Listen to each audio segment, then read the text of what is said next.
Buenas tardes, señores. Bienvenidos a un nuevo webinar de Ventana Sanmartiniana, un programa producido por la Universidad de San Martín de Porres, Filial Sur, y la Cámara de Comercio. Como cada semana, estamos nuevamente a través de la señal del Facebook oficial de la Universidad de San Martín de Porres, a través del Facebook oficial de USMP TV y también de las diferentes plataformas que nos acompañan cada semana para difundir y llevar información, llevarle un mensaje, llevarle conocimiento a cada uno de los lugares, principalmente de la región Arequipa y a través del Internet a todo el país y el mundo. El tema que nos convoca en esta ocasión es análisis constitucional de la vacancia presidencial. En las últimas semanas, en los últimos días, usted ha escuchado hablar del término vacancia presidencial. Ha habido mucho movimiento político, pero también desde las leyes peruanas hay información que usted tiene que conocer como ciudadano y tiene que conocerla de buena fuente, de los especialistas. Por eso, como es costumbre de Ventana Sanmartiniana, hoy hablaremos con los especialistas para que nos instruyan referido a este tema. Análisis constitucional de la vacancia presidencial es el tema que nos convoca. Soy Eric Lazarte, al lado de Lorena Nova. Como cada programa, estamos juntos para llevarles la edición de hoy. ¿Cómo estás, Lorena? Buenas noches, bienvenida. Buenas noches a todos nuestros espectadores y sobre todo de manera especial a nuestros invitados. Realmente es un honor contar con expresidentes del Tribunal Constitucional, quienes justamente realizarán un análisis de todo lo sucedido antes, durante y después del tema que ha generado gran expectativa por parte de la población y sobre todo de la política nacional.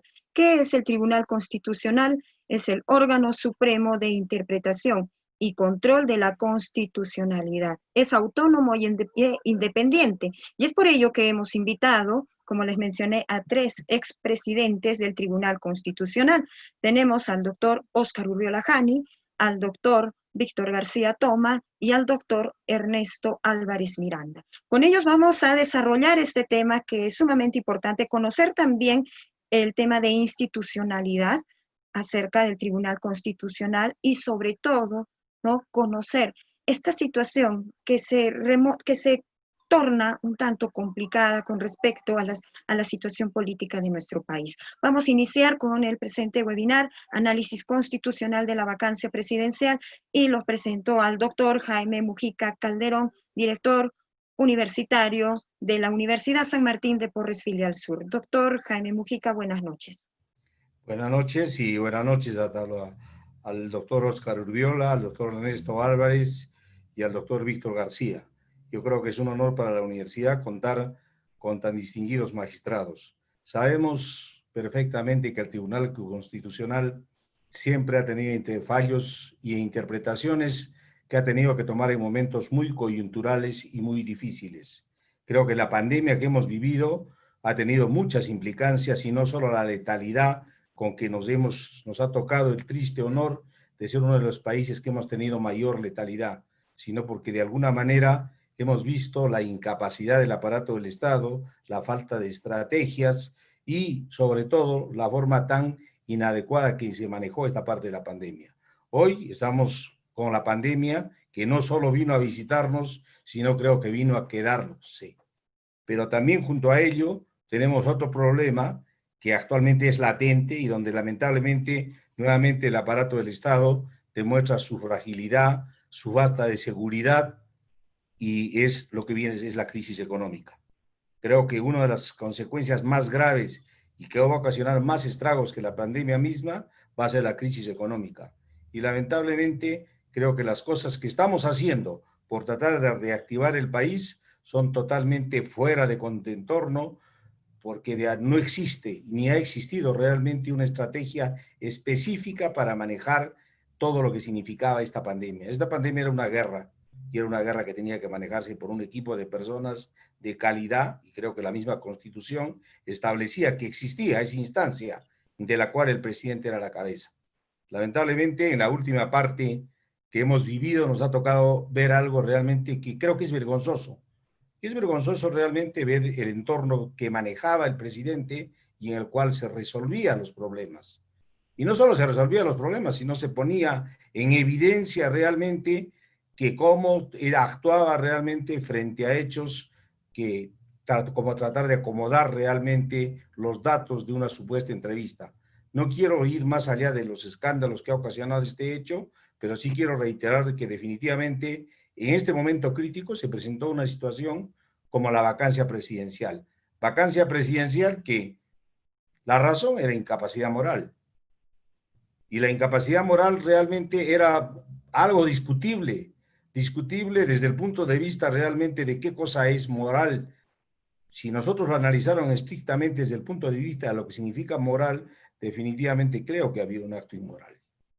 La oportunidad o no oportunidad de que este hecho se diera, creo que llevaron a medidas precipitadas a ambos sectores. Por una parte, el presidente a través de la medida cautelar y la segunda medida que trató de aplicar la demanda constitucional, creo que reflejaron que no estaba seguro de las cosas que iban a pasar y demostraba de alguna manera la incapacidad que había tenido en el manejo de la presidencia. En la segunda parte, realmente el Congreso, no sé si apresuradamente o no apresuradamente, omitió muchas cosas, dentro de ellas el debido proceso para poder juzgar la situación del presidente, y esto a qué llegó, que tuvo que llegar necesariamente al Tribunal Constitucional. Después se tuvo la votación del Congreso, que resultó realmente tanto escándalo, quedó en nada. Nosotros como universidad y como Arequipa y con toda la gente que actualmente nos está escuchando, queremos escuchar la opinión de 3 magistrados que se han caracterizado realmente porque no han sido simplemente magistrados del tribunal, sino porque han dejado una trayectoria por la capacidad y la honestidad con que han actuado. Entonces yo les doy la bienvenida realmente a ustedes y los micrófonos son suyos para que realmente nuestra gente, yo creo que tiene derecho de saber qué significaba esta vacancia presidencial y cómo se ha ido desenvolviendo. Muchísimas gracias y bienvenidos nuevamente. Los micrófonos son de ustedes.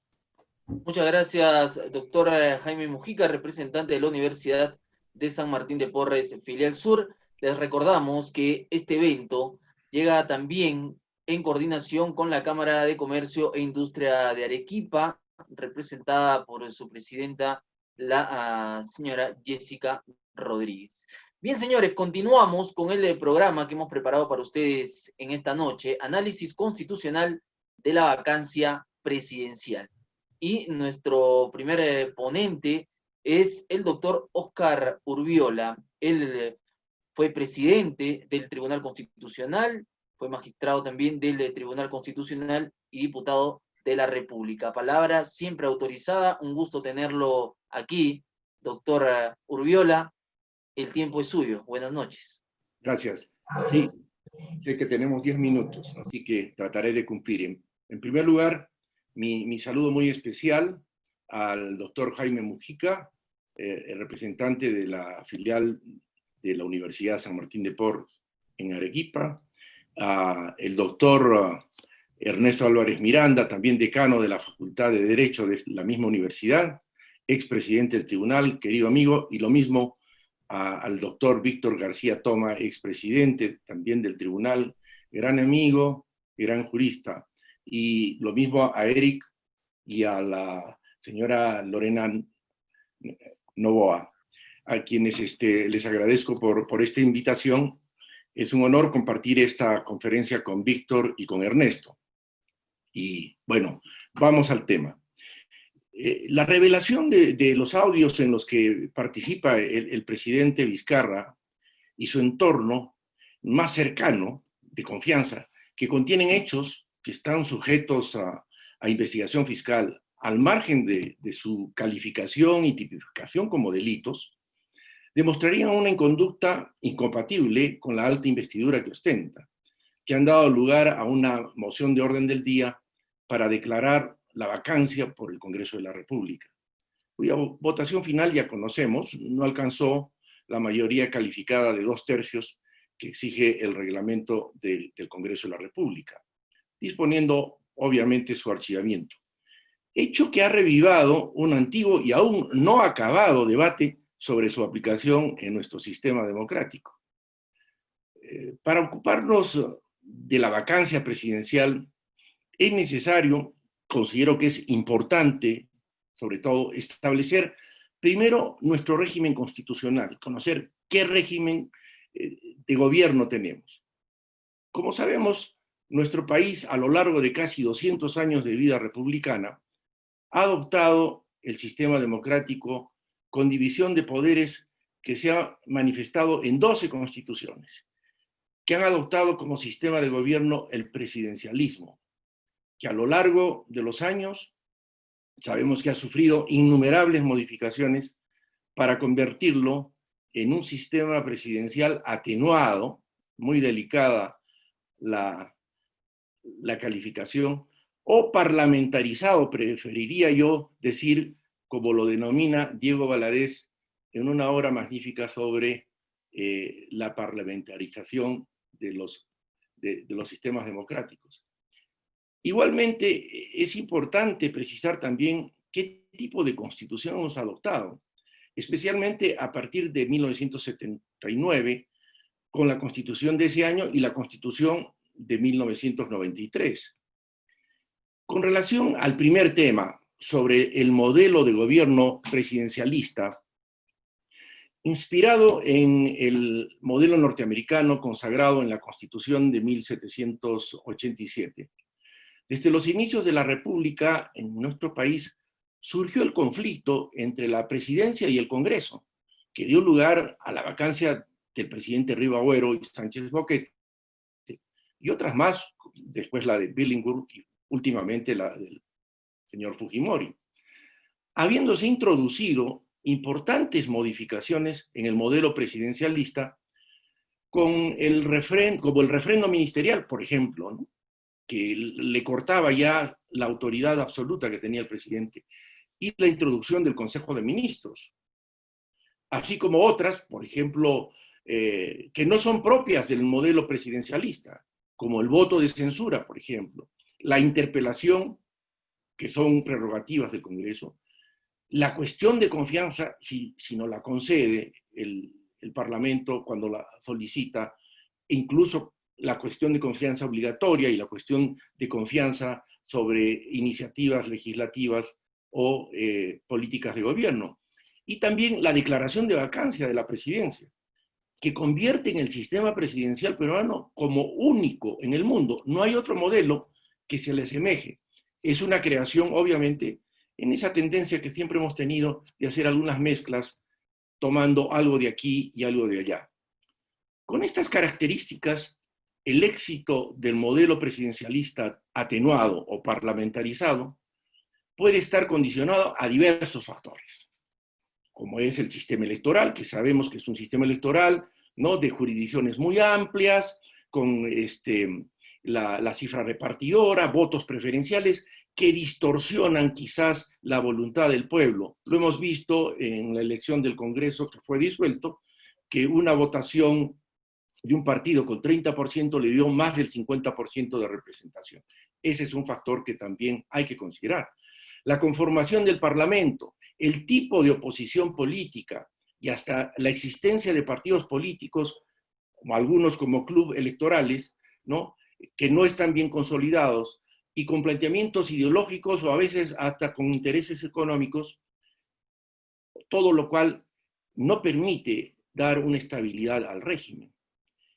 Estamos próximos a celebrar los 200 años de nuestra República y ya podemos comprobar que el sistema presidencialista, bajo las modificaciones que se le han introducido, cuyos resultados los estamos observando con mucha preocupación en los recientes acontecimientos, especialmente en el periodo 2016-2021, está generando frecuentes crisis políticas. En estos todavía 5 años que no se han agotado, hemos tenido 2 presidentes y 2 parlamentos, y una serie de escaramuzas entre el Ejecutivo y el Legislativo. Conflictos y enfrentamientos entre el Poder Ejecutivo y el Legislativo. Estoy seguro que el deseado equilibrio de poderes no es precisamente una virtud de nuestro sistema, ya que la balanza me parece que está a favor del Congreso si adicionalmente a las modificaciones extrañas al modelo presidencialista que he anotado, agregamos otras, como por ejemplo la facultad que tiene el Congreso de elegir a los magistrados del Tribunal Constitucional. Obviamente es otro factor también que empodera más al Congreso de la República. Todo esto hace evidente un desequilibrio que nos aconseja revisar sin tener hasta hoy una adecuada solución a este problema. Con relación al segundo tema sobre el tipo de constitución que hemos adoptado, es importante recalcar que el modelo de la Constitución de 1993 se adscribe dentro del modelo kelseniano, muy difundido en Europa continental e Iberoamérica, que niega la naturaleza política de la Constitución, como lo sostiene Kelsen, que es considerada solo como un documento con contenido jurídico, una ley fundamental, la cúspide del ordenamiento jurídico y fuente de toda juridicidad. Bajo esta concepción, el derecho en general queda, en cierto modo, constitucionalizado, y es correcto, impregnado de constitucionalidad al recibir su sentido y legitimidad de la Constitución. Por esta razón, la interpretación de la Constitución reviste particular importancia y desde el punto de vista interpretativo se puede distinguir dos concepciones sobre la Constitución. La que considera la Constitución como un testamento, como un documento fundamental que fija las ideas y las órdenes del constituyente histórico, que debe ser obedecido y realizado de modo que su ejecución cumpla exactamente con sus intenciones. Para esta interpretación se acude con frecuencia a los diarios de debates, en nuestro caso a los de la Asamblea Constituyente o el Congreso Constituyente Democrático. En los últimos días, en los debates que ha habido en los medios, siempre hemos visto a juristas que con muy acertada decisión han acudido a los diarios de debates. En resumen, la Constitución es un documento escrito, como tal su sentido no cambia. Pero, por otro lado, existe también la Constitución viviente. Desde esta óptica, una Constitución es lo que el gobierno y el pueblo reconocen y respetan como tal. En otras palabras, no es lo que ha sido ni lo que es hoy. Siempre se está convirtiendo en algo diferente. En este caso, el concepto de lealtad constitucional asume otra connotación, pues de ser leal con la Constitución no significa ejecutar el mensaje del constituyente histórico, sino más bien cumplir con la versión actualizada de ese mismo mensaje, en aras de ser leal a lo dispuesto por una Carta Magna. El intérprete, en nuestro caso, el Tribunal Constitucional, siempre deberá observar, primero, la actualización constitucional, que consiste en poner al día el significado de los conceptos establecidos por los constituyentes.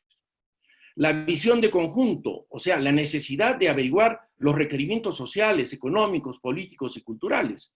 Lo que puede haber sido algo inmoral, como podría ser un matrimonio gay, por ejemplo, en los años 40, 50, hoy día eso prácticamente ha pasado a la normalidad. De tal manera que todos los requerimientos sociales, económicos, políticos y culturales existentes deben ser interpretados para ir adaptando las interpretaciones constitucionales. La prudencia interpretativa, que aconseja la ponderación de las circunstancias que se encuentran en juego, así como la previsión de las consecuencias de la decisión que se vaya a adoptar. En este caso, encontraría, por ejemplo, el hecho de que la última resolución, el auto que admite la demanda competencial presentada por el Ejecutivo, dio lugar a que se sostuviera que la votación en el Congreso iba a ser desfavorable a la moción de vacancia, y en cierta forma fue uno de los fundamentos, ¿no?, para no dictar la medida cautelar, quizás en previsión de las consecuencias. Habría que ver si eso encaja exactamente en la posibilidad de una interpretación y de una decisión del tribunal. Otro aspecto es la tradición cultural, es decir, el diseño de un producto interpretativo constitucional en función del problema que se va a decidir, teniendo en cuenta que cada caso tiene sus peculiaridades.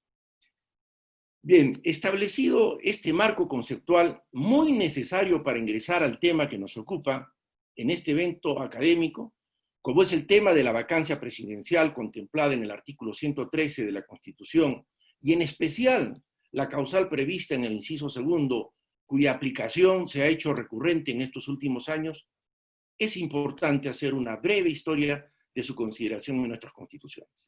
La causal de vacancia presidencial por incapacidad moral es introducida, como todos sabemos, en la Constitución de 1839, se repite en la de 1856, luego en la de 1860, que es la Constitución de más larga vida, 60 años, hasta que fue reemplazada por la de 1920, en la que también se refiere a la vacancia de la presidencia de la República bajo el término de perpetua incapacidad física o moral del presidente.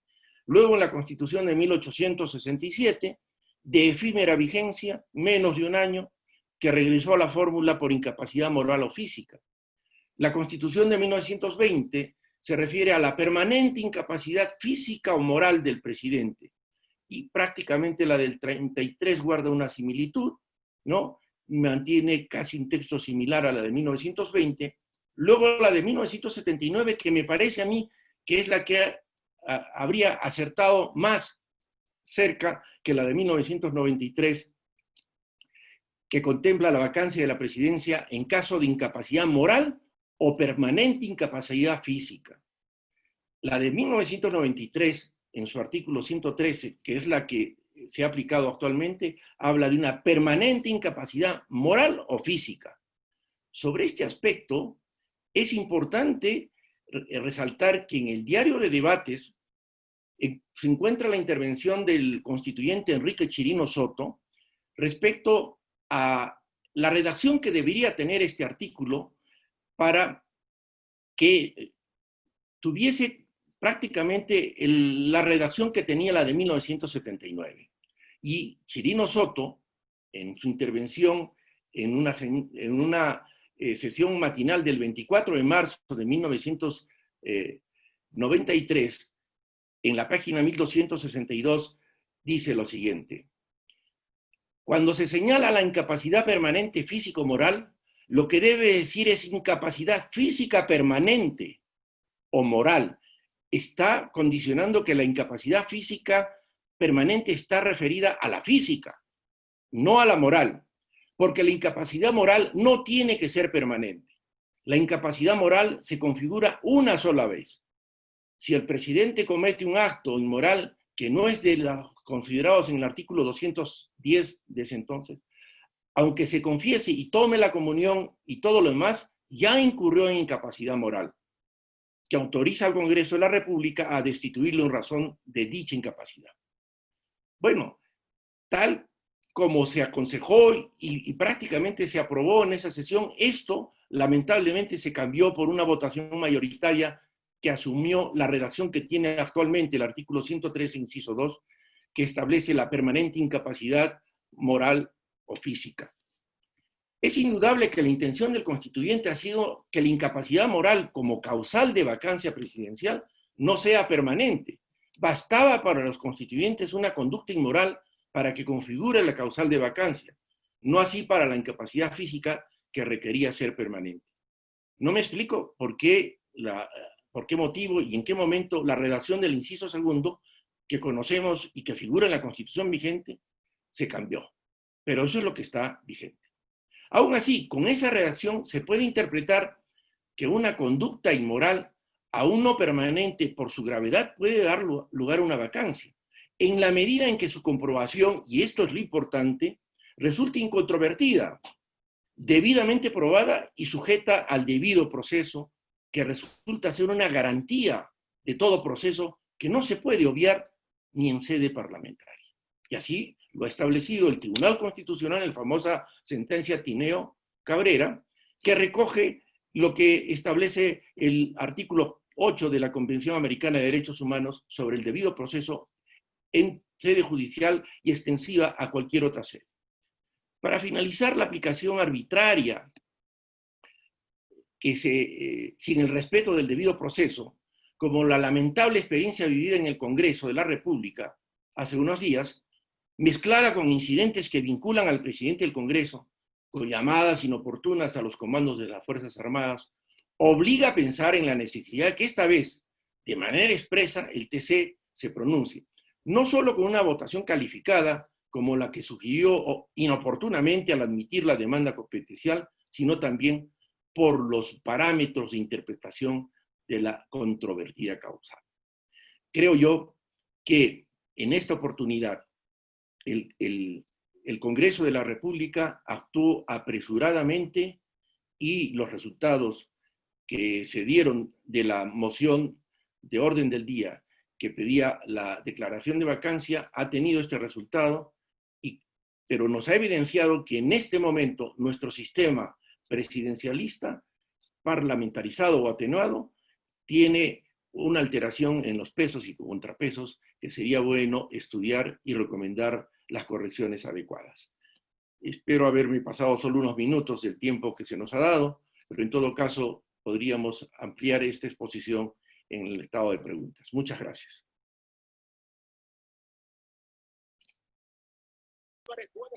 Muchas gracias, doctor Urbiola. Bien, vamos a continuar. Nosotros estamos recibiendo también ya algunos mensajes. Le recordamos a la gente que nos sigue, ya sea a través de la cuenta de Zoom o a través de las páginas de Facebook oficial, pedirles, por favor, que al final vamos a nosotros tener un tiempo para las preguntas y las cuales pues van a ser resueltas por nuestros expositores. Les recordamos a todos, estamos viendo nosotros todo lo concerniente a el análisis constitucional de la vacancia presidencial. Este tema que en las últimas semanas ha movido la política peruana y como bien lo ha explicado el doctor Urbiola, cómo es que se ha tratado también desde el Congreso.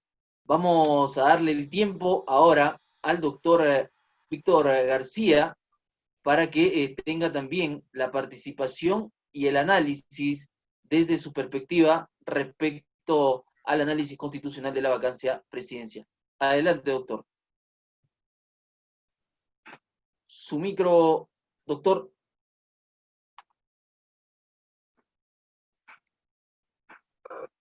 Buenas noches. Sean mis primeras palabras para agradecer al doctor Jaime Mujica por la gentil invitación que nos ha transmitido para, en el marco del escenario preparado por la Universidad San Martín de Porres, nuestra universidad, mi universidad, y en compañía de dos grandes y estimados amigos y mejores juristas, como son el doctor Oscar Urbiola y el doctor Ernesto Álvarez, ¿no? En relación a un tema de suyo importante. Bien, lo primero que habría que decir es que en la Constitución norteamericana de 1787 se introduce la figura del impeachment o juicio político, que originariamente tuvo 4 modalidades. El impeachment por traición a la patria, el impeachment por cohecho o soborno, el impeachment por delitos graves y el cuarto, que es el de conducta impropia, que ha tenido manifestaciones más o menos recientes. Richard Nixon y el señor Clinton fueron procesados políticamente por el Senado norteamericano por perjurio, por mentir, por engañar, por no decir la verdad ante requerimientos del órgano parlamentario. Esta institución, entonces, forma parte, es una de las modalidades del juicio político y una de las funciones del Parlamento, el control. Muy bien. Como bien ha dicho Oscar, la incapacidad moral aparece en la Constitución de 1839.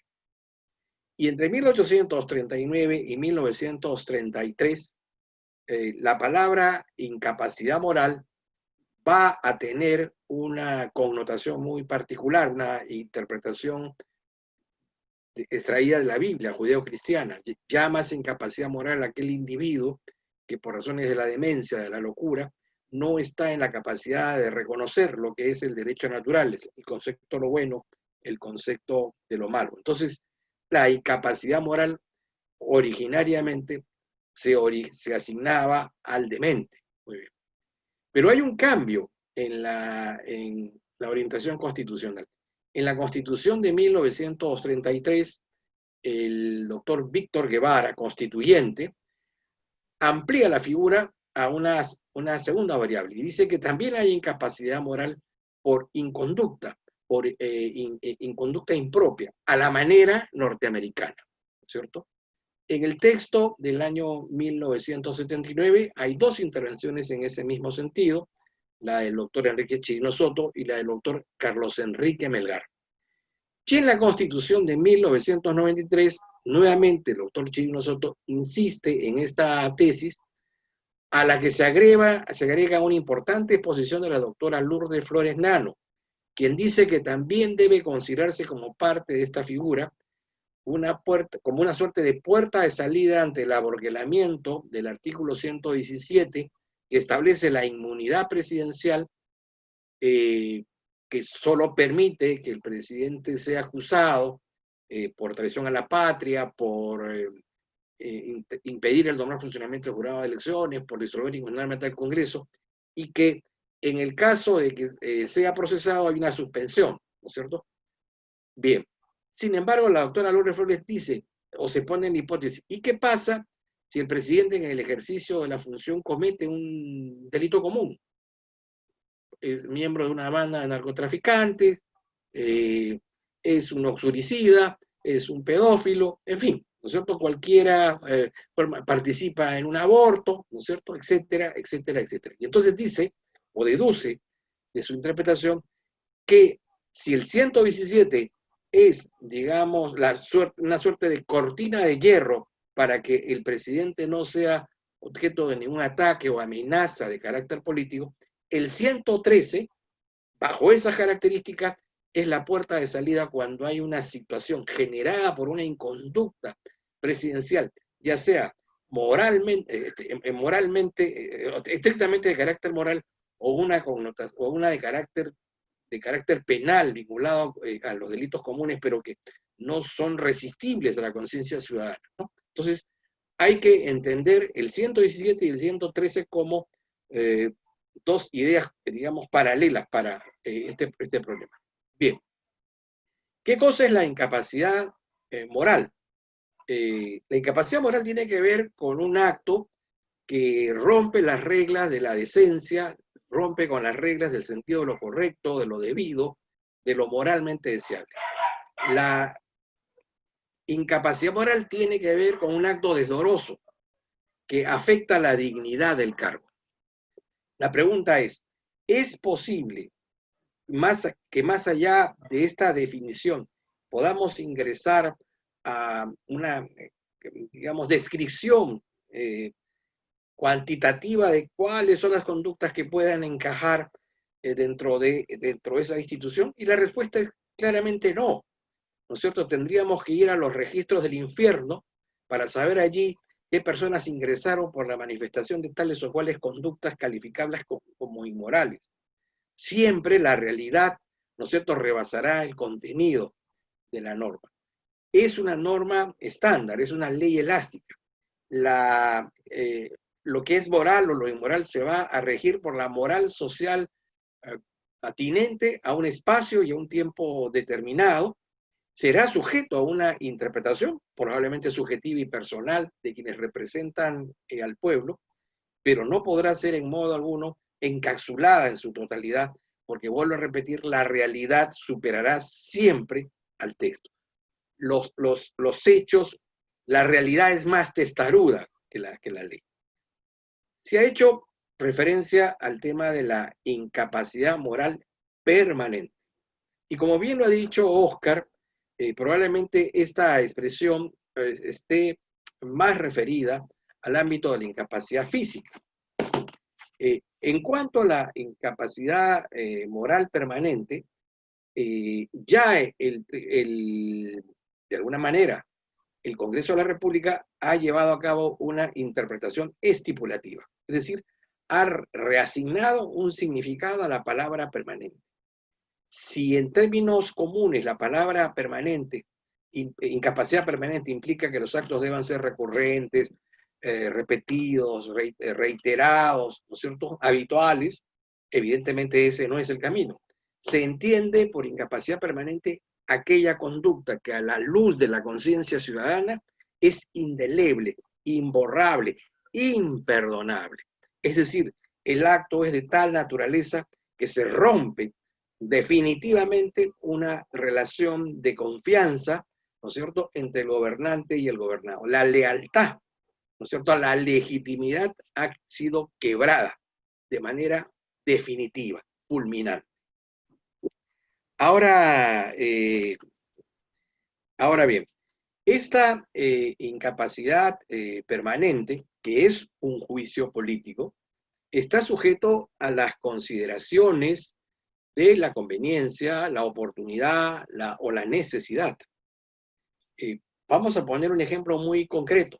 Ustedes han escuchado el debate que sobre la materia se llevó a cabo en el Congreso de la República. Y de los 130 congresistas, no ha habido uno que justifique, que explique, que apoye o que avale la conducta del presidente.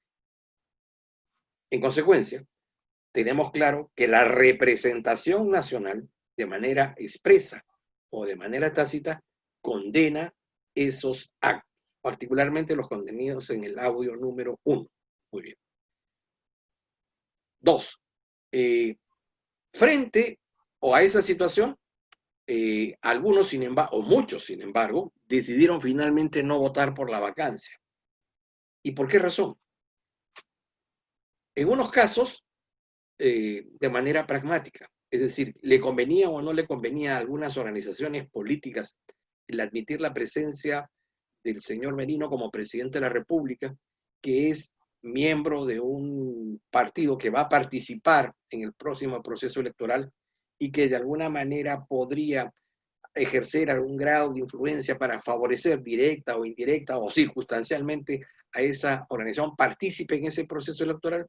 Y la respuesta por parte de algunas organizaciones, bueno, particularmente me entiendo la de la alianza al APP, el partido de Acuña. Han habido de otros lados, no digo acusaciones, consideraciones en el sentido de que el gobierno habría planteado algunas políticas de negociación con otras organizaciones y fruto de esas organizaciones hubo un segundo desistimiento. Y hubo un tercer grupo que dijo, bueno, el acto puede ser muy grave, pero el cambio de gobierno puede ser peor. Faltando 7 meses, existiendo una pandemia, habiendo una crisis económica, sería insoportable para digamos, la imagen del país que durante un periodo tengamos 2 presidentes, uno aparentemente renunciante, pero que en realidad huyendo de la vacancia por incapacidad moral. El segundo caso sería el de Vizcarra, con 2 parlamentos tras una disolución, etcétera, etcétera. Entonces, ha primado estas consideraciones de oportunidad, de conveniencia, de necesidad, ¿no es cierto? De apremio incluso, porque el tiempo no era el más favorable, faltando 7 meses para culminar el mandato.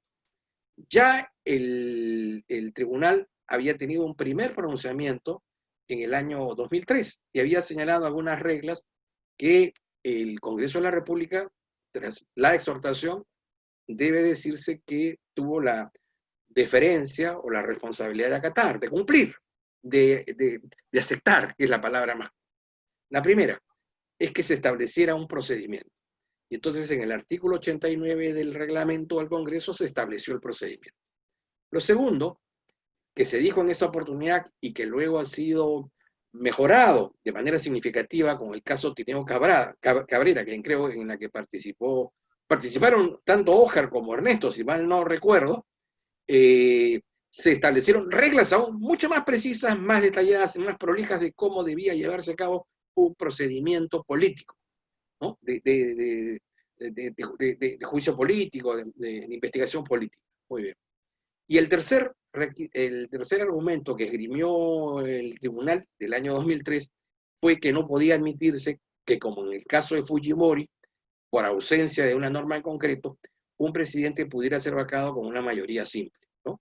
Entonces, se pidió al Congreso que elevara el número de votos a 87, que es el más alto y que es el que viabiliza el proceso de reforma constitucional. Entonces, esto es lo que se refiere al marco de la vacancia. Me voy ahora muy rápidamente al tema del conflicto competencial. ¿existe o no existe un conflicto competencial? Y en verdad, desde mi punto de vista, no. Cuando el Congreso de la República decide aprobar la moción de vacancia, de admitir la moción de vacancia, está ejercitando una competencia establecida en el artículo 113, inciso 2. Y eso en modo alguno plantea afectar, ¿no es cierto?, la dirección del gobierno. El gobierno puede seguir expidiendo decretos supremos, resoluciones, decretos de urgencia, puede negociar tratados, etcétera, etcétera, etcétera. Y luego se habla del tema de que no se puede permitir que un gobernante fuera cesado antes de los 5 años. Bueno, la propia Constitución establece reglas. La renuncia es una, la incapacidad moral es otra, la destitución es otra regla. Entonces sí se puede, porque la Constitución lo faculta. Muy bien. Entonces, no cabe el conflicto de competencia por menoscabo. Sobre el tema de la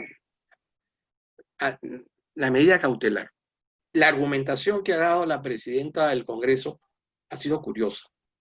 Digamos, imbuida seguramente por el espíritu de Agatha Liz, declaró que no se admitía la cuestión de confianza por el hecho de que estaría probado de que la mayoría parlamentaria iba a votar en contra de la moción. Muy bien. Eso es una predicción. Bueno, que en este caso no había que ser bruja, mago, chamán o adivino para saber que eso iba a suceder, pero no es un argumento jurídico y en consecuencia es inadmisible para sustentar una resolución de esa naturaleza. Consecuencias de la vacancia, consecuencias del proceso de vacancia. El presidente queda muy deslegitimado, su palabra es feble, endeble, sin valor, su relación con la ciudadanía, entiendo yo, más allá de las encuestas o, digamos, un bombo periodístico, que creo que merece ser mejor estudiado, está claro que ha perdido su legitimidad política. Pero lo mismo le ha sucedido al Congreso. Primero, por el grave error cometido por el presidente del Congreso con esta inoportuna llamada a ciertos institutos castrenses, que evidentemente no tenían por objeto llevar a cabo un golpe de Estado, pero que fueron imprudentes, fueron innecesarias, torpes, estúpidas, si ustedes quieren utilizar la palabra claramente, pero un hierro, un gazapo. Lo segundo es la acreditación del pobre nivel intelectual de buena parte de nuestros congresistas, que no supieron, digamos, hacer argumentaciones a la altura de lo que la situación señalaba. Entonces, ambos poderes quedan muy desgastados y dan, digamos, la imagen de un país, una suerte de Estado fallido. Cuando tienes dos órganos incompetentes, ineptos, con pérdida de credibilidad ciudadana, evidentemente estamos ingresando al concepto de Estado fallido y de repente, más adelante, ojalá Dios no lo quiera, a una suerte de anarquía política. Vienen las elecciones y evidentemente este hecho va a tener una repercusión de alguna manera con ese proceso electoral. Finalizo diciendo de que el papel que le va a caber al Tribunal Constitucional en relación al conflicto competencial me parece que ha perdido ya toda significación, ¿no? Seguramente se va a esforzar por dar una mayor, una nueva, una inédita definición, pero siempre quedará en deuda, porque si ustedes consultan un diccionario de filosofía o consultan el diccionario de la Real Academia Española, ahí está todo aquello que se puede decir sobre la moral, ¿no? No hay más que decir, porque es imposible contener en un conjunto de palabras, ¿no es cierto?, el alcance y contenido preciso, casuístico, porque tiene que ser casuístico, de los alcances de ese concepto. Muchas gracias, han sido ustedes muy, muy amables. Gracias a usted, doctor Víctor García Toma, por su amabilidad de aceptar esta invitación de la Universidad San Martín de Porres. Y vamos a continuar con nuestro siguiente invitado. Es el doctor Ernesto Álvarez Miranda. Él también ha sido expresidente del Tribunal Constitucional y también exmagistrado del mismo órgano constitucional y actualmente es decano de la Facultad de Derecho de nuestra universidad. Doctor Ernesto Álvarez, gracias por estar con nosotros. Le cedo el tiempo. Comienzo mi exposición agradeciendo al coordinador de la filial sur de la Universidad San Martín de Porres, el doctor Jaime Mujica, a mis colegas y amigos, Óscar Urbiola y Víctor García Toma. Si bien entiendo que ambos son profesores de la universidad, Óscar ha enseñado en la filial, espero que siga enseñando, y si se viene a Lima, también continuará enseñando, y Víctor García Toma es un distinguido egresado de nuestra facultad, y al mismo tiempo es profesor de la maestría en Derecho Constitucional. Por tanto, estamos en familia. Y como estamos en familia, a mí ya, yo me declaro exonerado de tener que repetir los argumentos ya dichos inmejorablemente por mis dos colegas y amigos. Por tanto, voy a tratar de decir cosas diferentes. En primer lugar, agradecer al Tribunal Constitucional porque nos ha librado de tener un presidente que gobierne por una cautelar, así como hay discotecas, hay bares, hay diversos tipos de negocios semiclandestinos, barcos pesqueros ilegales, piratas, o como le denominan vikingos en el norte del país, funcionan con una cautelar. El Perú, si el tribunal hubiera cedido a los titulares mediáticos, a la presión de la prensa, estaría funcionando con un presidente con cautelar, de una manera deleznable, de una manera clandestina, de una manera que no se merece nuestro país. Felizmente, el tribunal resistió el embate de la prensa y decidió no conceder la cautelar, que por supuesto no tenía ningún viso ni de urgencia, ni de una amenaza inminente, un peligro que fuese irreparable, porque en realidad estaba en discusión el fondo del asunto, que es lo que se han referido mis colegas. El fondo del asunto. Si es que realmente en este caso existe esa clasificación de demanda competencial por menoscabo de atribuciones, que se refiere básicamente a un argumento muy simple. Demando a Óscar Urbiola porque en el ejercicio de su profesión en su despacho está afectando las atribuciones que yo desempeño en mi oficina. Obviamente ustedes comprenderán que esa figura puede existir, pero que necesita un nivel de evidencia, de verosimilitud, que carecía no solamente la demanda, sino por supuesto el pedido de una cautelar. Las cautelares son medidas extraordinarias que necesitan la evidencia sin mayor prueba, porque no se corre traslado a la otra parte. O sea, tiene que haber una evidencia de un peligro, de un verdadero menoscabo, y en este caso, el único peligro que existía era que el Congreso asumiera como muy graves los hechos que los audios nos habían remitido. El Congreso, entonces, de acuerdo a la Constitución, era el único facultado para establecer si estos audios eran lo suficientemente graves para habilitar ese dispositivo especial que tiene la Constitución para despedir a un presidente de la República con muy pocos elementos de debido proceso, porque su naturaleza misma es prácticamente inmediata. El presidente de la República solamente es citado al Congreso con su abogado para cumplir una formalidad de debido proceso pero básicamente soft, o sea, el mínimo, una pequeña raja delgada de debido proceso, porque esta cláusula, este resorte constitucional es para ocasiones en las cuales, como bien se dijo, se encuentra al presidente de la República recibiendo una maleta de dinero por parte de un conocido narcotraficante. El video y el audio hacen evidente el hecho.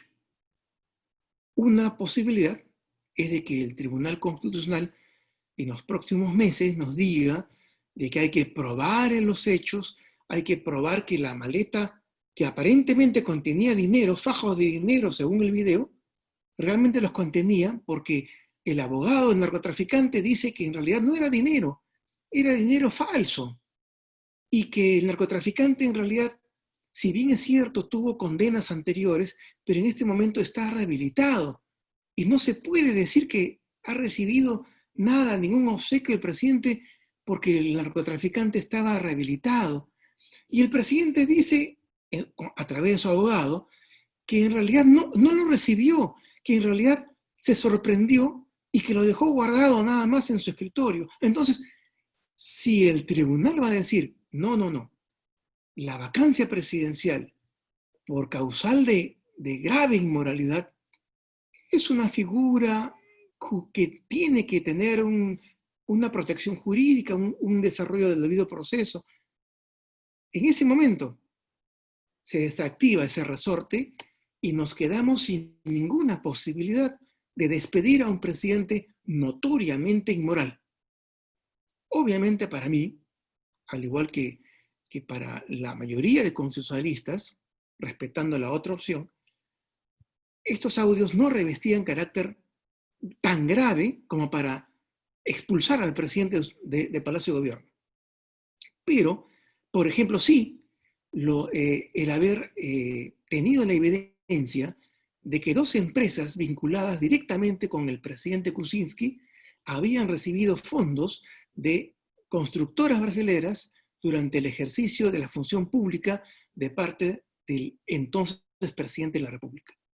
Ese hecho sí revestía primero era evidente, habían ya los reportes bancarios y era evidente de que por las fechas de los reportes el presidente había sido funcionario público, alto funcionario público. Por tanto, eso no era un aporte de campaña, eso no era un regalo de cumpleaños, eso era posiblemente soborno, era coima.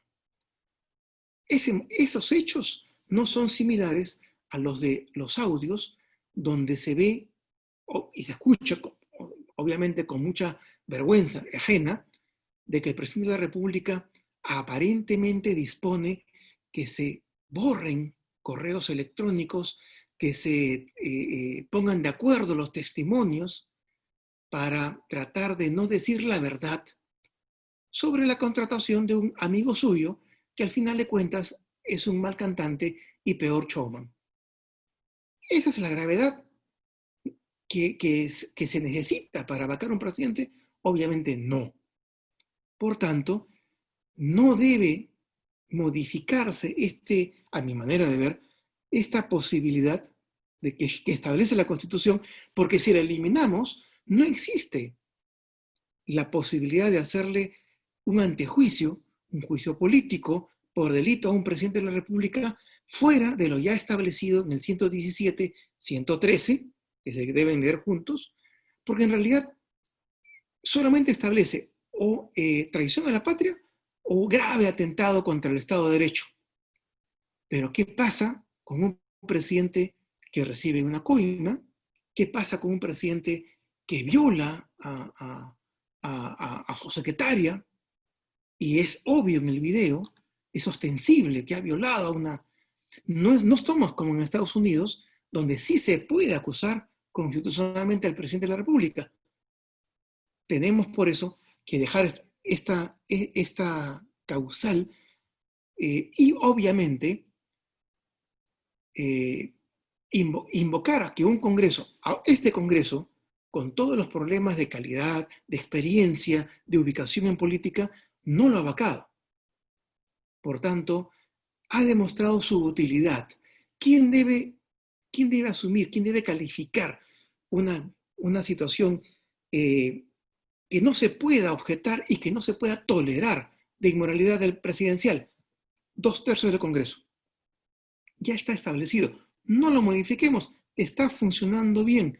Hay otras cosas que sí, en verdad, no funcionan, como por ejemplo, la posibilidad cierta de que el presidente de la República en el futuro pueda hacer cuestión de confianza en cada proyecto de ley que remite al Congreso. Y que el Congreso esté obligado, ¿sí?, a darle la confianza con cada proyecto de ley, porque si no, se disuelve. Por ejemplo, si el Congreso hubiera sido reelegido, o el partido que tenía mayoría hubiera sido reelegido, hubiera tenido que cogobernar con el presidente de la República, que hubiera mantenido la condición de jefe de Estado y jefe de gobierno indebidamente.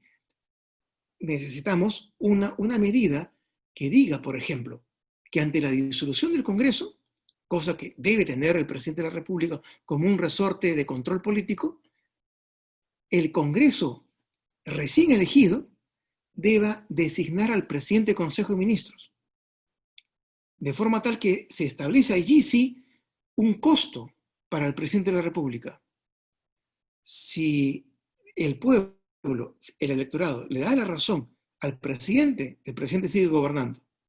Pero si el electorado le da la razón a los que han sido vacados, entonces el presidente tiene que cogobernar a la francesa, una cohabitación francesa, cogobernar con el presidente, con el nuevo jefe de gobierno, que el presidente del Consejo de Ministros, que el Congreso designe. Muchas gracias.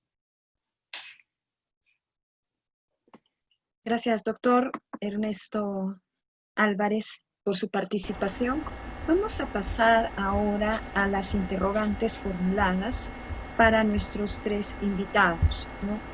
Tenemos las siguientes interrogantes. Primero, para el doctor Óscar Urbiola, en el eje constitucional de contrapesos de poderes, ¿qué falla exactamente para que se genere estas crisis y qué se tendría que ajustar, ¿no?, justamente en este entorno de la vacancia presidencial e intereses de poder por cada grupo político? Eric, de repente tenemos una interrogante más para el doctor Óscar Urbiola.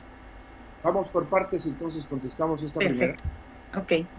Bien, como hemos manifestado, el sistema presidencialista que se adoptó desde los inicios de la República, producto obviamente de que el Perú ha estado, digamos, bajo el imperio de un virreinato y luego las influencias del presidencialismo norteamericano, hicieron un modelo presidencialista que coincidía también con una marcada injerencia del militarismo que generó el caudillismo y quizás el exceso o los excesos en el ejercicio del poder, que contrastaban en todo caso con las ideas liberales y democráticas concentradas en el Congreso de ese entonces, 1823 sobre todo, que empezaron a generar estas confrontaciones y que a lo largo de los años empezaron a demandar una serie de frenos o de medidas que atenuaran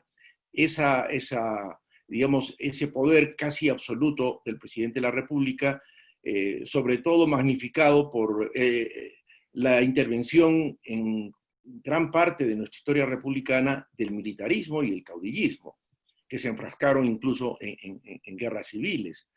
Y entonces se empieza a recortar, podríamos decir, las facultades del presidente de la República con el refrendo ministerial, el Consejo de Ministros, la censura, la interpelación, la cuestión de confianza, ¿no?, que se fueron introduciendo hasta incluso en la Constitución de 1979 y la de 1993, cuando la negación por 2 veces de la cuestión de confianza da lugar a la disolución del Congreso.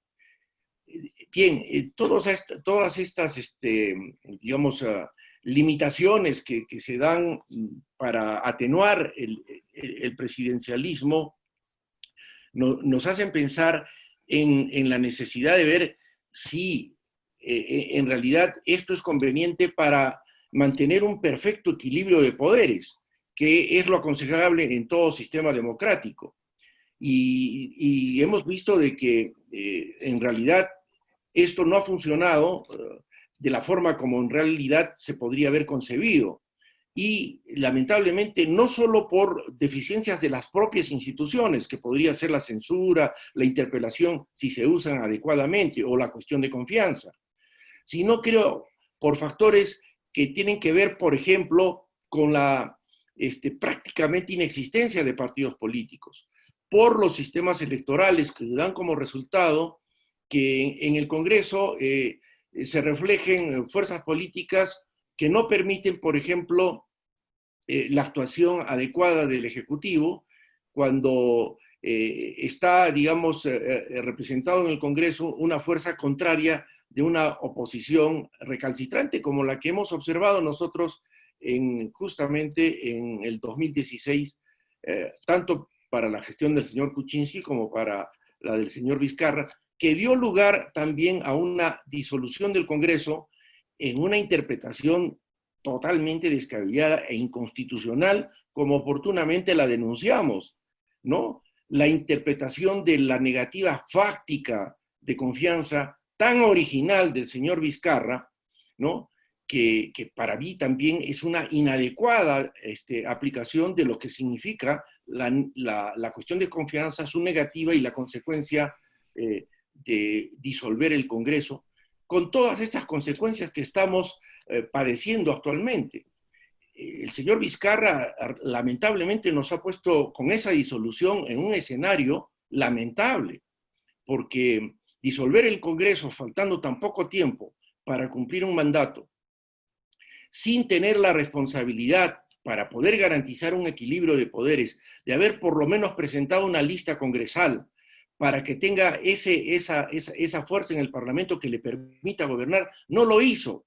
Siempre he dicho que el señor Vizcarra lo que hizo es una tómbola con los destinos del Perú y tuvo la irresponsabilidad adicionalmente de no comprar un boleto para esa rifa. Y los boletos los compraron pues otras fuerzas, ¿no? Alianza para el Progreso, Podemos, el FREPAP, etcétera, que se sacaron el premio mayor y estamos viendo las consecuencias casi de ingobernabilidad en nuestro país. No sé si con esta respuesta está satisfecho quien ha formulado la pregunta. Muchas gracias, doctor Óscar Urbiola. Y efectivamente las personas que nos están consultando están en directo a través de las redes sociales, a través de las páginas oficiales de Facebook de la universidad. Vamos con una siguiente pregunta, esta vez para el doctor Víctor García. Bien, sí, parecía que se cortaba la señal, pero estamos bien. Para el doctor Víctor García, una pregunta para él, relacionada a esta pregunta a lo que viene, ¿no? Si nos viene el año del Bicentenario, vamos a tener, obviamente, un nuevo Congreso, y la pregunta que nos formulan va por ahí, ¿no? ¿Cuáles son los retos jurídicos del nuevo Congreso que se va a elegir el próximo año respecto a la vacancia presidencial? ¿Qué tienen que hacer los próximos congresistas pensando y teniendo la esperanza siempre de que cada vez sea mejor? Adelante, doctor Víctor. Bien, muchas gracias, Eric. Lo primero que habría que decir es que la composición del nuevo Congreso no es alentadora por varios errores que se han cometido bajo el membrete de la reforma. Ya inicialmente un primer desliz lo había dado el gobierno de Humala al prohibir la reelección en los gobiernos descentralizados. Y ahora se ha acrecentado este tema con el impedimento de reelección a nivel congresal. Eso significa que se ha quebrado, se ha roto de manera definitiva la posibilidad de tener una carrera política, que es tan necesaria porque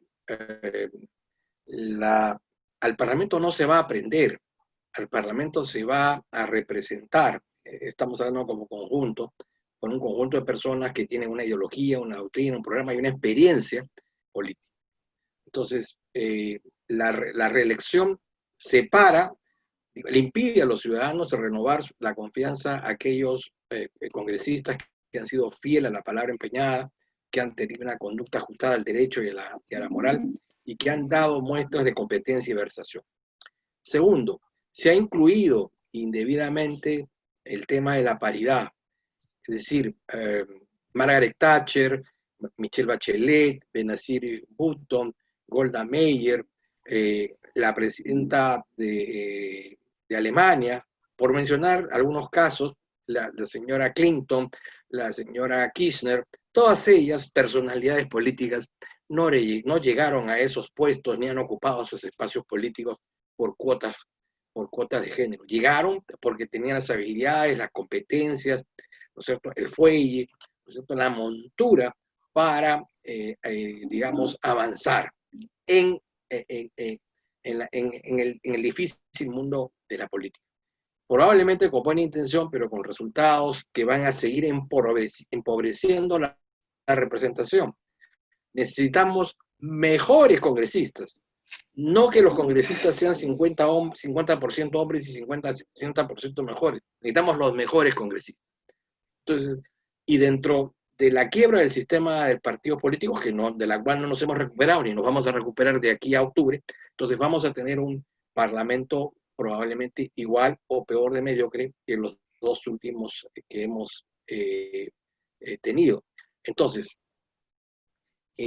igualmente, en el ámbito del Poder Ejecutivo, ya no hablamos de entidades orgánicas que postulan a una persona que ha hecho un largo trajinar en la vida política ocupando distintos cargos, sino hablamos de algún iluminado que de un día para otro, al mirarse en el espejo, vio que le quedaba bien la banda presidencial y acobijándose en un partido de alquiler y con un programa cada vez más populista, va a llegar al poder.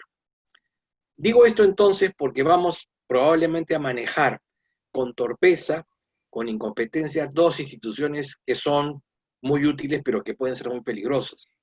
De un lado, el tema de la disolución, como lo ha dicho Ernesto, muy mal manejada por el Tribunal Constitucional, que le hace un grave daño a la democracia peruana, al aceptar la tesis de la denegación fáctica, al aceptar la tesis de que se puede disolver un Congreso sin acuerdo del Consejo de Ministros, que se puede incluso plantear de cuestión de confianza por una ley, ¿cierto? Entonces ahí tenemos, por la experiencia vivida, con un parlamento, con un poder ejecutivo precipitado, un serio problema.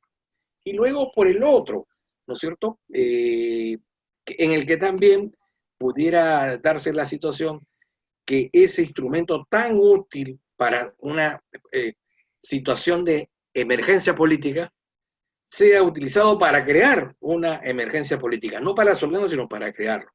Entonces, tanto en el tema de la institución de la disolución como en el tema de la vacancia, vamos a quedar en manos de gente inexperta, gente y sin posibilidad de diálogo alguno, ¿no es cierto? Porque se dialoga a través del sistema de partidos, de acuerdos entre organizaciones. En ese archipiélago de individualidades en el Parlamento, fruto del voto preferencial que no va a ser eliminado, y con poderes ejecutivos en donde no hay, digamos, consejos de ministros orgánicos, sino la suma de voluntades de personas que llegan al presidente por amistad, por recomendación, sin que exista una coherencia mínima, ideológica, doctrinaria o programática, entonces se va a dar, lamentablemente, el mal uso de una u otra institución. Gracias, doctor Víctor García. Realmente usted nos describe un panorama bastante desolador y creo que está en manos de todos nosotros poder elegir un nuevo Congreso, pero que supere nuestras expectativas. Vamos a plantear la siguiente interrogante para el doctor Ernesto Álvarez y tiene dos momentos, ¿no? El primero, ¿cuáles son los límites jurídicos de la causal de incapacidad moral presidencial? Y si esta causal de incapacidad moral debe ser entendida como una salida al artículo 117 de la Constitución Política del Perú, cuando el presidente se vea comprometido en hechos inmorales, trascendentales y probados. Doctor Ernesto, lo escuchamos. Sí, efectivamente, no hay que quitarle la naturaleza a las cosas. Hay temas que tienen una esencia fundamentalmente jurídica, ¿cierto? Pero también hay en la Constitución, que es política y es jurídica al mismo tiempo, hay resortes, hay instrumentos que son eminentemente políticos. Por ejemplo, el que el presidente de la República pueda designar al presidente del Consejo de Ministros y con él a los ministros de Estado es de naturaleza política. El Tribunal Constitucional, llevado por los medios de comunicación, por los titulares, por la moda, no podría ponerle parámetros jurídicos a esa atribución que tiene el presidente de buscar al presidente del Consejo de Ministros y a los ministros que considera más adecuados para fortalecer su gobierno y gobernar, ¿cierto?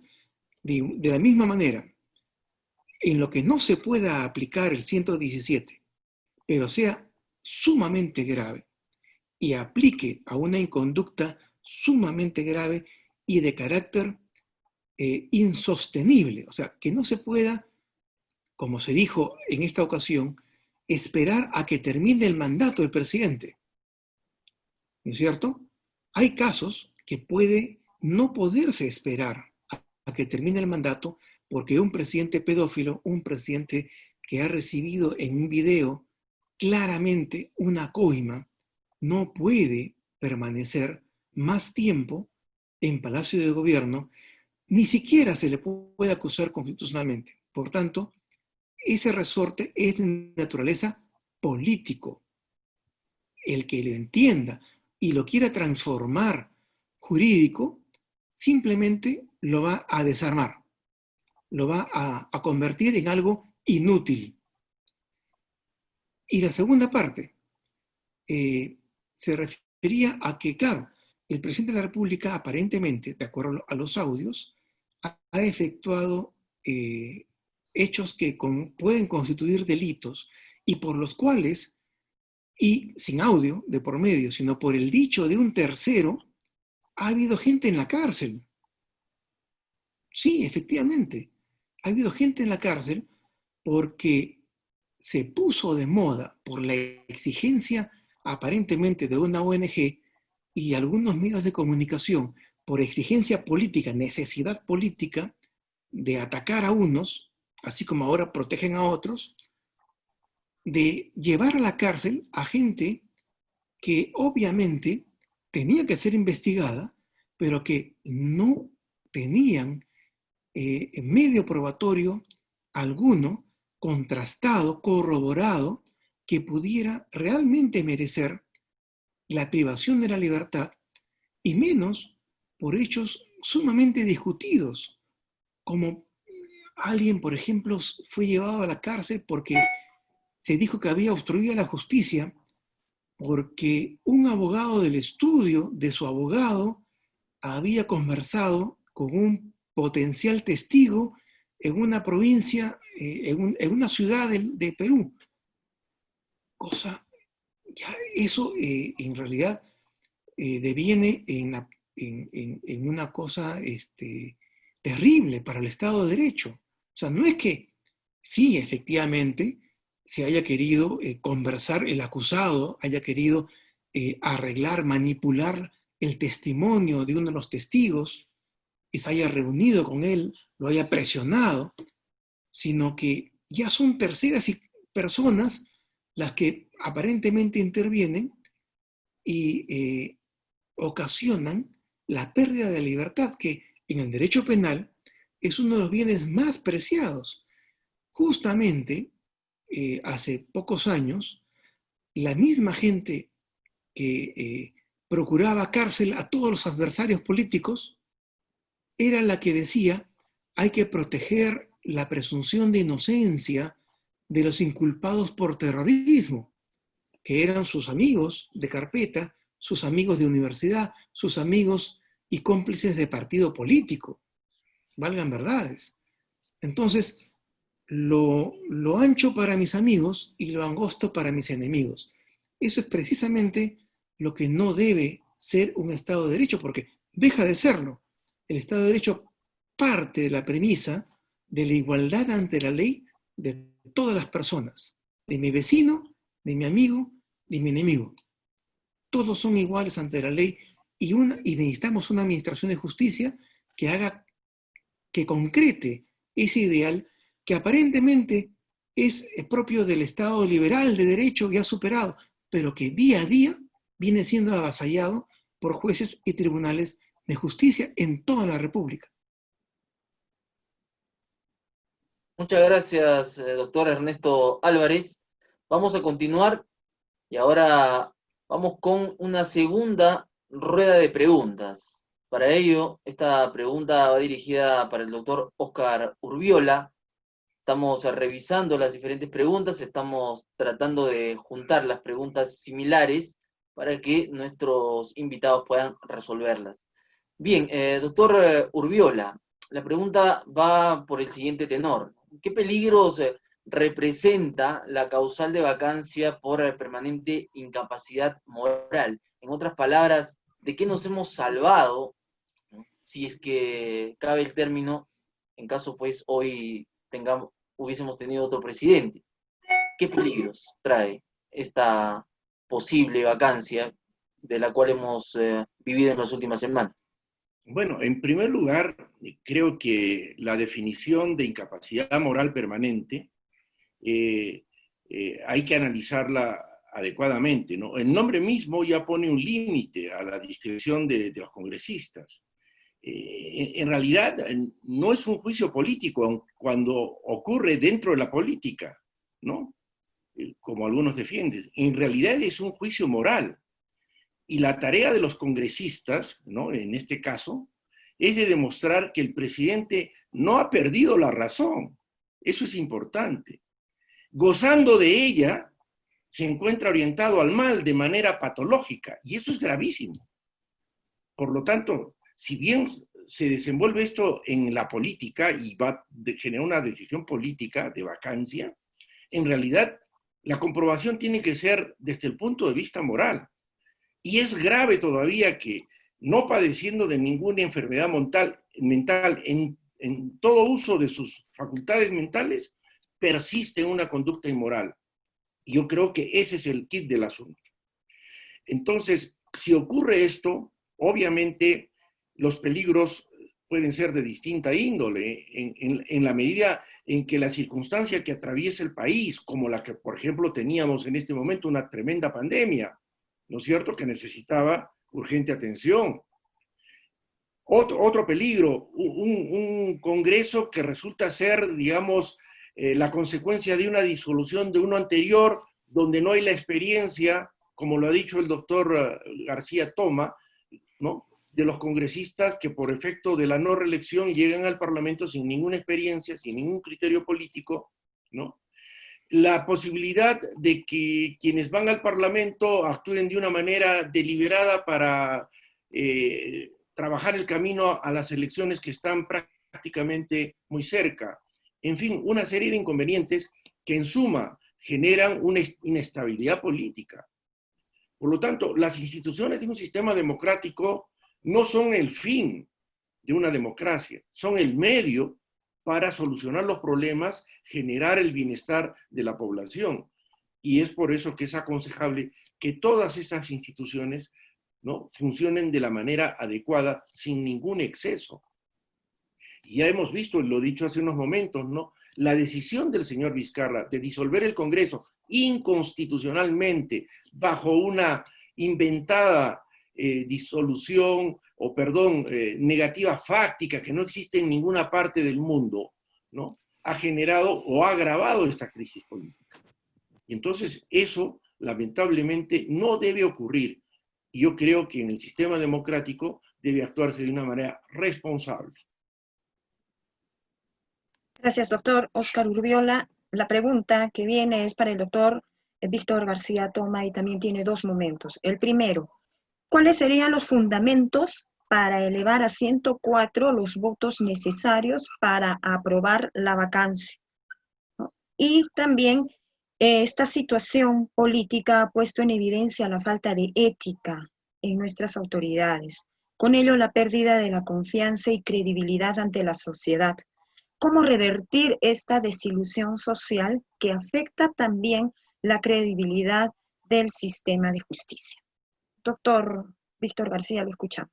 Gracias, Lorena. En realidad, en relación a lo primero, ya el propio Tribunal Constitucional ha puesto las cosas en su sitio. La propuesta planteada por la doctora Ledesma, que me parecía exagerada, inconveniente, porque hacía imposible, en realidad, ya utilizar la institución, ha sido desestimada por el propio tribunal, que no la ha admitido. Señala que la va a volver a presentar al momento de sustentar la cuestión de fondo, pero seguramente volverá a ser rechazada, porque se estableció 87 votos, el pedido fue planteado por el tribunal por una razón, digamos, clara y objetiva. 87 votos son los que se le pide al Parlamento para poder modificar lo más importante del sistema político, una cláusula de la Constitución. Entonces, ese es, digamos, el límite. En cuanto a lo segundo, debe reconocerse que el tema de la crisis moral es vertical y es horizontal, es un tema cultural, ¿no es cierto? El pueblo, por ejemplo, se ha hablado ahora, por ejemplo, de una reforma que impide a los postulantes con condena en primera instancia, a personas con primera instancia postular. Muy bien, ya en el pasado se han elegido a congresistas que tenían condena. Y el pueblo lo sabía. Pongamos un ejemplo muy concreto, el señor Acuña, por Lambayeque, que había sido gobernador. La gente sabía de esos procesos. Y sin embargo, siendo así, lo eligieron, como eligieron a Benicio Ríos, como eligieron al general, se me ha ido el nombre, pero en todos esos casos el pueblo conocía de ese hecho, y sin embargo los eligió. Hemos conocido el caso de elección de autoridades bajo el concepto de roba pero hace, ¿no es cierto? Y en consecuencia, los actos que se generan en la sociedad civil no difieren de los que suceden en la sociedad política. Es decir, el comportamiento en uno y en otro escenario es el mismo. En consecuencia, hay un problema en la instrucción y en la educación de los peruanos, que va a tener un largo proceso de maduración si es que nos iniciamos en esta tarea de reeducación y reinstrucción en función a los valores. En el plano inmediato, ¿qué es lo que podemos hacer? Bueno, el primer filtro, el primer control, tiene que ser el de los partidos. Es decir, no nos pueden condenar a presentarnos candidaturas con impresentables. Entonces, hay un control moral que le corresponde a la propia organización política. Y el segundo control lo tiene que hacer la ciudadanía.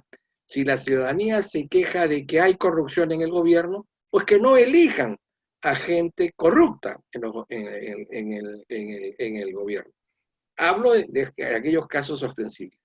En tercer lugar, evidentemente la inmunidad no debe ser eliminada, debe continuar, pero debe ser mejorada a efectos de que, presentada el pedido por parte del Poder Judicial, si en un plazo razonable no hay pronunciamiento, se da por silencio administrativo positivo. En segundo lugar, si van a denegar la solicitud, tiene que ser con una motivación y una mayoría calificada, ¿no es cierto? Por último, el papel que juega el Ministerio Público y el Poder Judicial, digamos. La corrupción es combatida a través de las leyes, y quienes aplican esas leyes son el Ministerio Público y el Poder Judicial. Pero si ellos no nos dan garantías de que están exonerados, de que están vacunados de la corrupción, evidentemente no tenemos muchas expectativas. Entonces, en consecuencia y de manera de resumen, en el largo plazo, mejorar nuestras políticas educativas, y las familias deben volver a introducir prácticas, valores y conductas que sean fomentadoras de la idea de lo bueno en el seno de la familia. Segundo, los partidos políticos deben efectuar un control intraorgánico para en la presentación de candidatos, los ciudadanos tienen que ser más atentos para saber por quiénes votan y tener claro que no deben votar por aquellos candidatos que ya tienen un acreditado récord delictivo. Y en tercer lugar, el rol y el trascendental del Ministerio Público y el Poder Judicial en esta tarea. Muchas gracias, doctor Víctor García. Y vamos a terminar con esta pregunta que va más por el análisis de las sociedades, y alguna persona también nos consultaba respecto a lo que se ha mencionado el día de hoy, de cómo ha evolucionado en los años, en la historia, esta figura de la vacancia presidencial. Y para el doctor Ernesto Álvarez, la pregunta va por ese camino. ¿Cuál fue el desarrollo histórico, como se ha mencionado hoy día, y qué es lo que viene, según su perspectiva, según su criterio, según su análisis de la sociedad? ¿Cuál va a ser el siguiente paso? ¿Cómo se va a seguir desarrollando esta figura de la vacancia presidencial? La figura de la vacancia presidencial ha existido en nuestro país, pero como una expresión y una facultad de los congresos que, opuestos políticamente al presidente de la República, operaban esta causal para tratar de sacar del cargo al presidente en ejercicio. Algo de esto hubo, no precisamente la causal en sí que hoy entendemos en la Constitución vigente, pero algo de eso hubo con el despido del primer presidente del Perú a cargo del Congreso en 1928.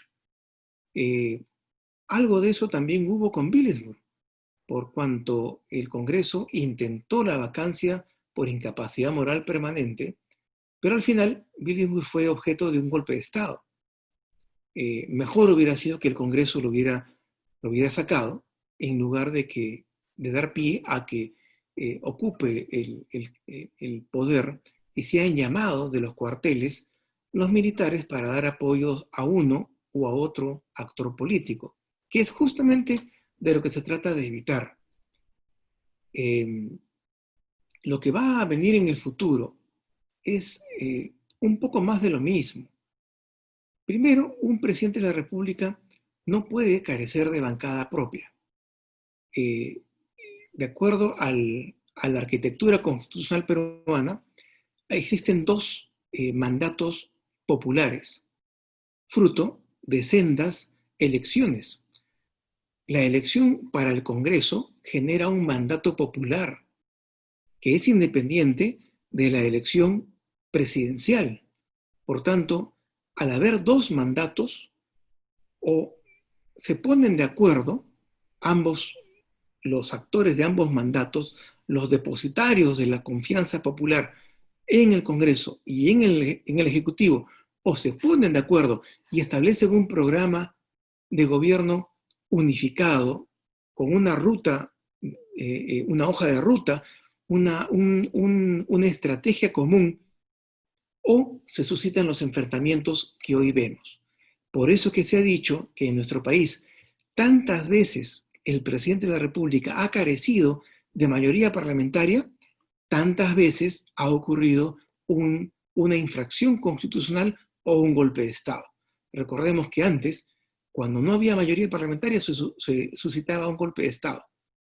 A partir del 92 hubo un autogolpe a cargo de Alberto Fujimori contra el Congreso, al cual, como buen ingeniero, no intentó convencer, no intentó consensuar.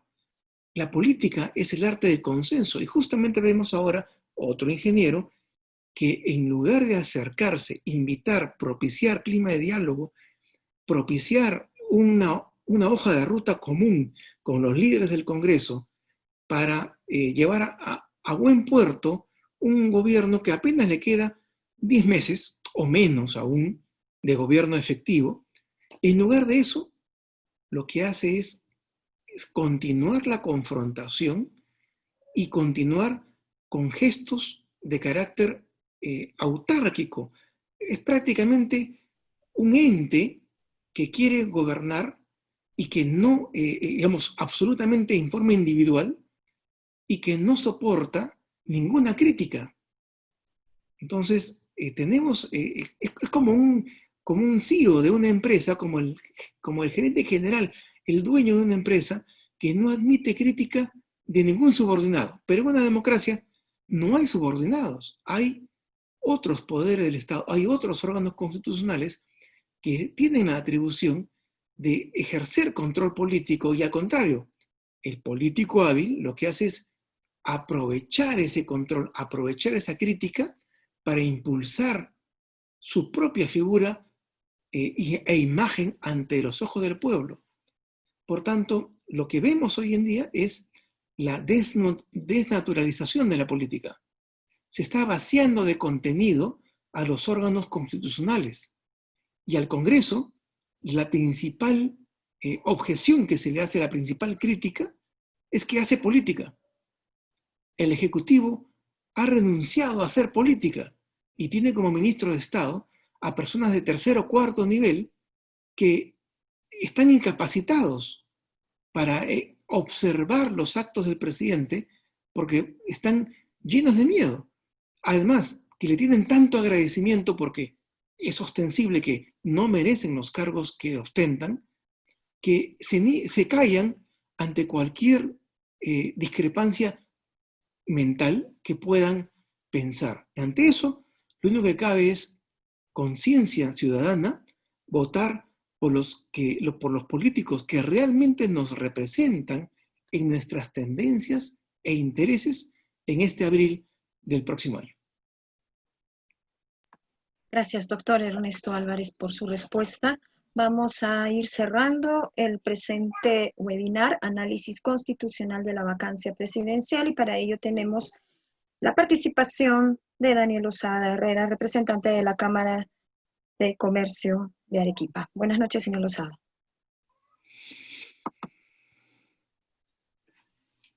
Buenas noches, doctor Mujica. Buenas noches, amigos. Realmente tener al doctor Urbiola, al doctor Ernesto Álvarez y al doctor García Toma acá en este acto, en este webinar, es un honor para la ciudadanía arequipeña y peruana. Realmente tenemos que rescatar la política, porque la política tan venida a menos en estas últimas décadas ha hecho que estemos padeciendo lo que nos está pasando ahora. Tener gente en el poder, tener personas no capacitadas, que no tengan la capacidad política, que es muy importante, como decía el doctor Álvarez. La política es el arte de los consensos, el arte del diálogo, y que busquen únicamente el enfrentamiento como única arma para salir adelante con sus proyectos personales es lamentable. Realmente la riqueza de este webinar es impresionante, porque vemos que somos una sociedad, somos un gobierno, un país en formación, y que la base realmente para una vida civilizada, para una distribución de riqueza equitativa y para la construcción de ciudadanía es el respeto a los demás, el respeto al derecho, y tener un ordenamiento jurídico que permita a nosotros como ciudadanos poder vivir y producir y tener una corta vida, porque toda nuestra vida es muy corta, dentro de los cánones repito, del respeto, y que nos permita llegar a ser felices. Realmente, como representante de la Cámara de Comercio, presidente del Comité Agropecuario,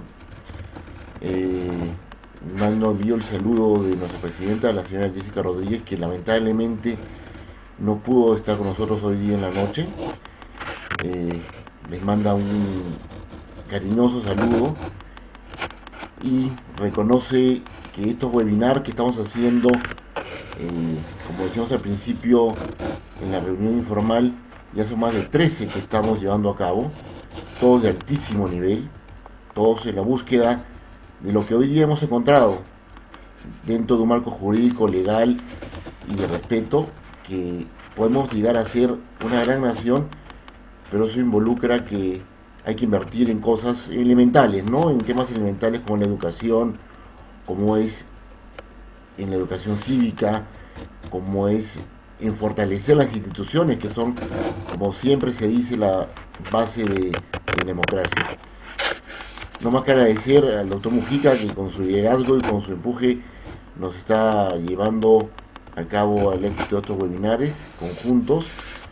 Agradecer a los Federico de Arequipa, que también nos acompaña y también quiere trabajar y está trabajando por elevar el nivel de nuestra vida política.